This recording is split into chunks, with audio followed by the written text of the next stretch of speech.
Hello, everyone, and welcome back to another episode of the Influence Economy podcast. I'm your host, Shayna Davis. I'm so glad you're here. But before we get started, I would love if you would do me a favor. Wherever it is that you are listening to this episode, I want you to take a screenshot. With that screenshot, I want you to post it on LinkedIn, tag me, and then I just want to hear your biggest aha moment from this episode. And I do that not so much because I care about download numbers, but what I do care about is that, in my opinion, far too many leaders, they just don't know how to cultivate and build the external influence that I think the new world demands. And every time these episodes are shared, people will be exposed to the signals that they need to develop in order to lead better. So I appreciate you being willing to share. I'm going to read my guest's bio. She is the first guest of 2026, and then we're going to get started for what I think is going to be another phenomenal conversation. My guest today works with leaders, teams, and organizations to restore psychological safety, strengthen trust, and build resilience ecosystems that sustain performance and well being. She helps identify hidden stressors, reduce burnout, and rebuild energy, engagement, collaboration, and sustain high performance. She is the author of 7 books. She is the host of the Resilience Catalyst Show, and she also has some amazing frameworks that she has created as well that we will talk about today. So I'm excited to welcome to the show Joyce Odidison. Well, thank you, Shayna, for having me. I'm so glad to have you here.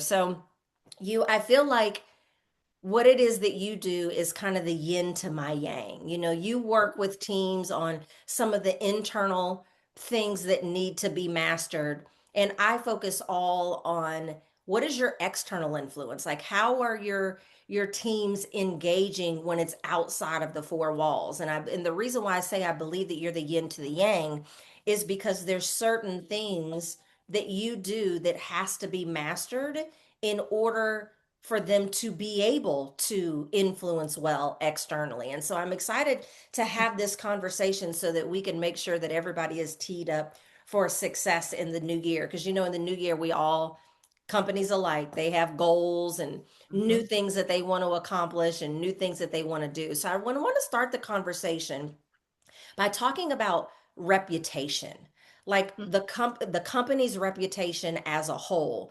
And if that reputation ever breaks down publicly, what internal dynamics are usually sitting underneath that has caused that reputation breakdown? Well, reputation breakdown could happen for a number of reasons. Some of the things I've seen over the last 28 years, it could be that internally there's fraud, there are things happening, maybe employee dissatisfaction, leadership roles. Sometimes a lot of leaders are just thrown in their roles and they're not given the proper training or structure. And it could be even above that. It could be executive decision, poor decision making.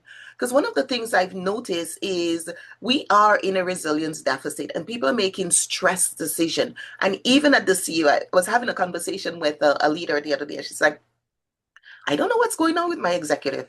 They seem to just keep beating the dead horse. They don't see when something happened and it doesn't work. It's time to reinvent and move forward. They keep beating that dead horse and beating that dead horse, and it burns everyone out. And that is so true because they don't have the confidence in themselves to say, you know what, guys, this wasn't the right way. Let's Yeah. pivot. Yeah. And so they struggle. So when those reputation issues happen publicly, where we've seen it, we've read it in the paper, or we've seen there's a lawsuit, it's because there's the poor communication, the poor collaboration, the lack of self-esteem. One of the things I teach is that corporate self-esteem. A Yeah. lot of people, they don't develop that professional self-esteem so they can bring it to work. And you can't be confident if you don't have that. Do you notice over the years that you've been working with organizations that when it comes to the training and development that they have planned, do you see gaps in the training and development that they're doing internally that could actually help prevent some of what is happening externally? Oh, 100%. 100%. And this is why we created our resilience diagnostic platform. This Mhm. platform allows employees to measure how well they're doing in 9 dimensions of their life. And this goes beyond just the workplace. It's holistic. We're looking at how they're doing as an individual, how are they doing socially, emotionally, occupationally, intellectually. Sometimes the training in the organization, it's really not meeting the needs of the employees. And one of the things I liked about our platform is the ability for employees to assess and for leaders to see an aggregate dashboard that shows an overall scope of what employees struggling with in the organization. So training can be more precise and focus on the actual needs in the organization, because I've seen a lot of money wasted for training that's not necessary, Yeah. because this is not where the pain is. But leadership think, oh, let's do that. We'll just put this there, or we'll just do this training, or we'll have this workshop, and it will fix everything magically. I mean, I have seen this done for 28 years. So if it was going to fix everything, I wouldn't still be seeing it now. But we seem to just like to keep beating that dead horse. And as my clients say, so it's time to jump off the dead horse and do something differently. One of the things that I've noticed with the types of companies that I work with, especially since I work with a lot of technology companies, is that when it comes to certain roles in the organization, there used to be a time where it was just the CEO or the sales and marketing people that had to do any form of public engagement. You know, whether it was media interviews, whether it was, on panels or on social media. And they were only training those traditionally public forward facing roles to be able to influence well externally. And what I notice in the new world that we're in now is that there are other roles in the organization that end up having to have some type of external footprint. But those roles, whether it's a technical leader, someone in HR, they don't necessarily receive the same type of training and development to be prepared to influence well externally as they would if there's somebody that's like, oh, that's just part of their job, like sales and marketing. Absolutely. And most of the times when they're put in those positions, they struggle, right? And they're behaving from a place of stress. And it's so important for organizations to look at the new era we're in Yeah. and ask yourself, can this person represent the organization? And if not, why not? Yeah. What do we need to do about it? And I think as employees move up into more senior roles, that is a conversation the leaders, the executives should be having, because hey, something can happen where nobody else is available and this is the person. So as soon as they get into that leadership role or front facing role, it's very important for them to have the language, understand the concept, understand what the community or the constituents need from them and how they can provide it. Absolutely. You talked about the tool that you have and that it measures, 9 different areas of life. When it comes to, so let's just say you gave a perfect example of a person that has been put in a role where they're going to have some type of external engagement, whether it's within clients, investors, potential hires, it can run the gamut. If someone has been placed in that role, when you look at the work that you've done over the years with this tool, when you look at those 9 different areas, are there any that usually you notice that there's gaps in that area more often than some of the others? You know, yes, in some instances, for instance, if you I can just say here and say, in the years that we've been using this tool, we do a lot of the work in the spiritual dimension, because that's where self-esteem, values, the belief system, we've seen purpose, courage, hope, faith, all of that. That's the anchor. We call it the resilience anchors. This Yeah. is what everything is based on. And what we do, mostly in January, we help organizations to build those resilience anchors, because employees need to have that sustenance to take them through the challenges of the upcoming year. And in our 30-day sprint, we put them through the assessment to understand themselves. Because if you don't understand yourself, it's difficult to understand others. And giving them that foundation to say, this is what I really believe. Yeah. Oh, these are the values that are important to me. This is my purpose. How does it align with my organizational purpose? How does it align with the vision of the organization? Do we sync? There are times that we have to coach employees to say, maybe this is not the right place for you.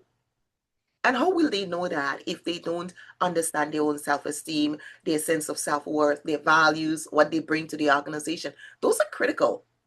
And I think it's important for organizations to start seeing employees as true assets. And we've said this for decades. Oh, your employees are your asset. But you go into the organization, are they truly Yeah. assets?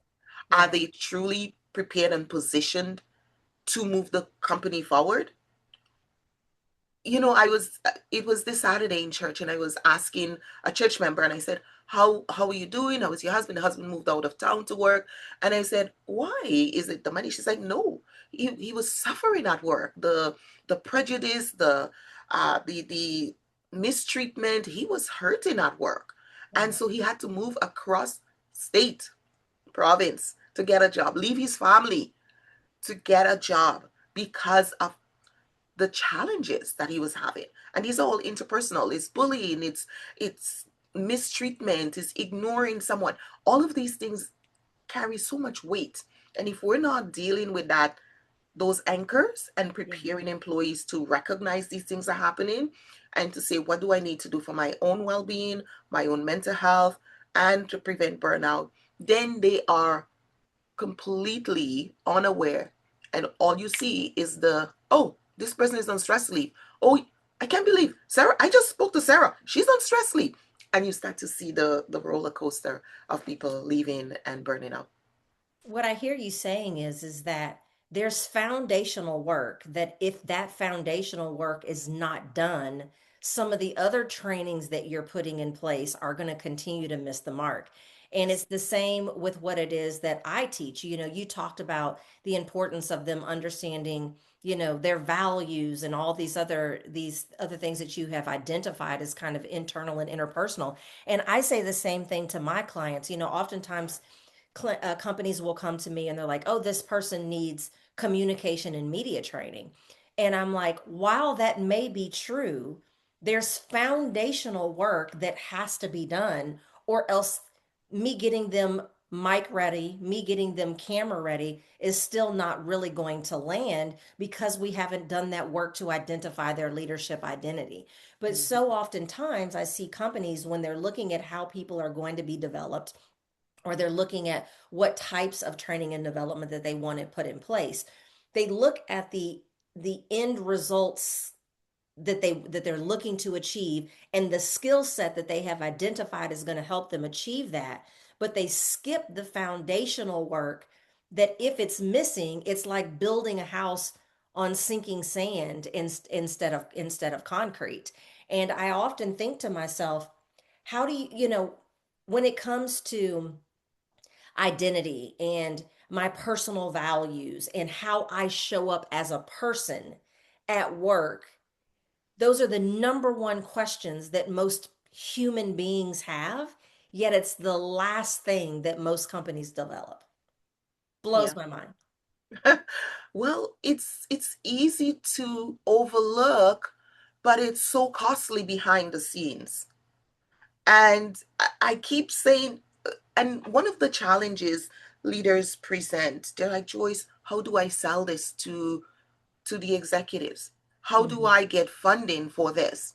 Because it's not seen as a priority in the organizational culture, in that world that they exist in. So many leaders struggle just to get the approval and the funding for that kind of foundational work. Yeah. They want to see how it connects to the bottom line. And this is one of the things that we do in our platform is we give the organization the aggregate score so they can truly see what's happening and where the gaps are. Because I don't believe in the excuse that I didn't know. Or like, Yeah. okay, you didn't know. Let's help you to see what's happening. So behind the employee assessment, and they go into the platform, and is the corporate dashboard. And there we do the audits with the corporations to see these are the areas, the gaps, These are the areas where people are burning out. These are the areas where they're needing help. And these are what needs to be addressed this month, next quarter. Otherwise, we're going to stay in the same situation, always just riding the treadmill, never getting anywhere. Yeah. When I was doing my research for this interview, Joyce, I stumbled upon what you call your well-being intelligence system. I would love to hear, what is that and how does it help companies? Hmm, great question. So the well-being intelligence system, it's a nine-dimensional model that helps us to see our lives in nine different areas. And over the years of studying, I've written three books on that concept.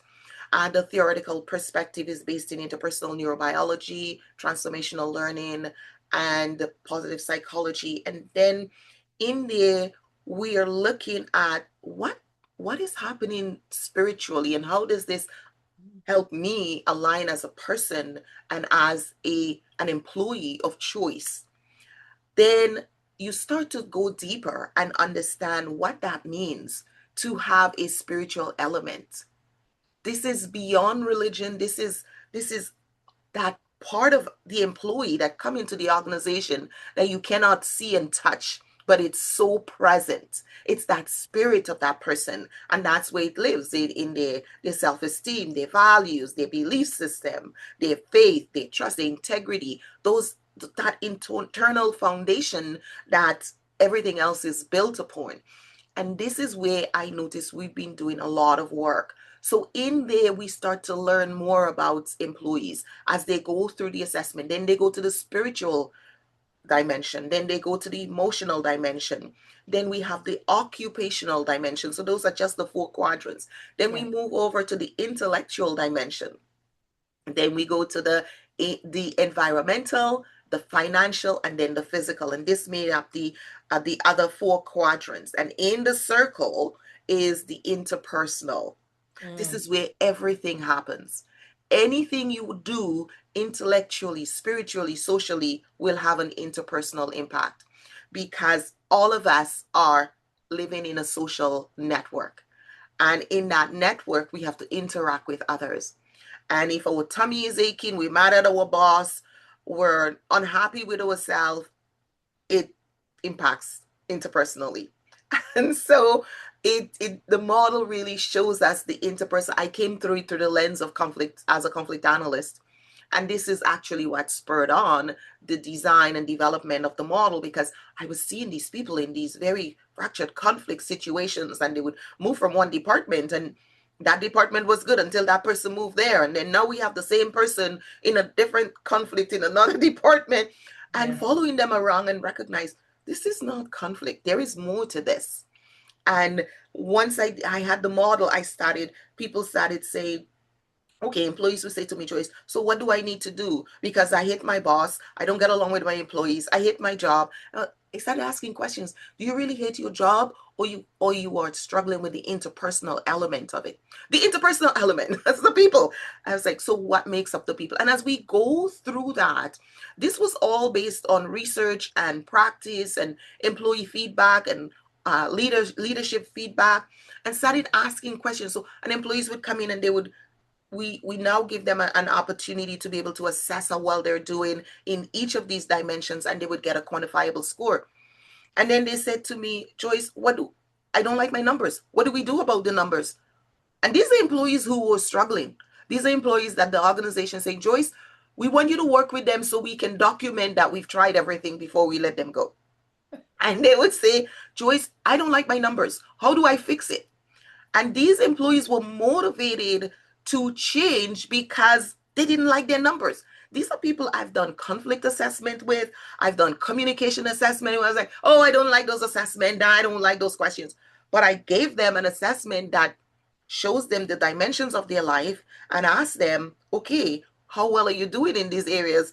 They've finished the assessment and now they want to change. It motivates them to want to change. And as we've seen that over the years, it became more robust. Started creating platforms because it was Right. too much for us to do with pen and paper. Yeah. And so this well-being intelligence system allows them to see that whole nine-dimensional scope of who they are, how they're interacting, how they're being accepted. Oops. Joyce, I'm curious. So, a lot of the people that listen to my show are executives. They are HR executives. They are, tech founders. They're leaders of leaders, right? And what do you say to the person that works inside of a company that is listening to this that says, well, when I hear things like spiritual, emotional, and interpersonal, what the heck does that have to do with work? And not what does it have to do in terms of how it impacts their work, but what do you say to the decision maker that is listening to this episode that says, but as their employer, is it really my responsibility to address spiritual, emotional, and interpersonal? Is that something they should be doing outside? What do you say to them? Can we pause for a minute? I need to cough.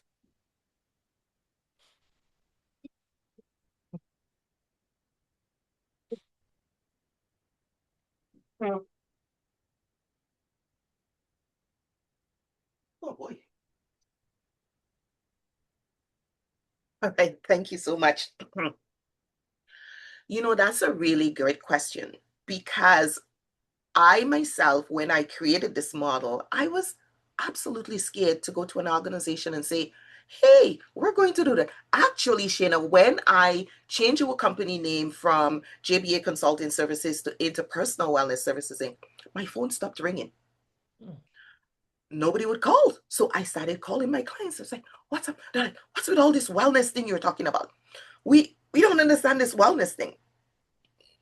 And I'm like, oh boy, did I step on toes?